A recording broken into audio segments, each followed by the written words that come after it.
ইউকেতে আমি একটা জিনিস খেয়াল করলাম, যেখানে সেখানে আপনার অজস্র ফলের দোকান দেখা যায়। আপনার রাস্তার মোড়ে অথবা সুপার শপ, এবং স্পেশালি কিছু দোকানই থাকে যারা শুধুমাত্র ফলই বিক্রি করে। আর বিশেষ করে সুপার শপগুলোতে এবং ফল দোকানগুলোতে সবসময় কাস্টমারদের অনেক ভিড় থাকে। কারণটা হচ্ছে, আপনারা একটু পরেই জানতে পারবেন বা দেখলেই বুঝতে পারবেন কেন এখানে মানুষ রেগুলার ফল কিনে। কারণ হচ্ছে, আপনি দেখেন এখানের যে ফলগুলো আছে এগুলো এত ফ্রেশ, এবং সব ধরনের ফলই পাওয়া যায়। আপনার চেরি থেকে শুরু করে স্ট্রবেরি, তারপর হচ্ছে আমাদের দেশি ফলগুলো পাওয়া যায়। ও এমন কিছু ফল আছে এখানে যেখানে আমরা সচরাচর বাংলাদেশে পাই না।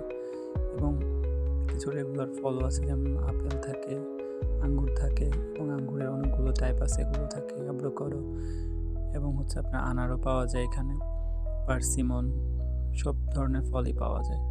সবচেয়ে অবাক করার মতো যে বিষয়টা, সেটা হচ্ছে এখানের ফলগুলো এত ফ্রেশ, আপনি দেখলেই মনে হবে যেগুলো আপনার গাছ থেকে কিছুক্ষণ আগে পাড়া হয়েছে। আর বিশেষ করে যে ফলগুলো এখানে দেখছেন, সবগুলো বেশিরভাগই হচ্ছে বিদেশি ফল, এবং এগুলো ইউরোপ ইউরোপ ইউরোপীয় মহাদেশে সবচেয়ে বেশি চাষাবাদ হয়, আপেল থেকে শুরু করে সব কিছু। সো এই জন্যে এখানে এই ফলগুলো অনেক ফ্রেশ পাওয়া যায়।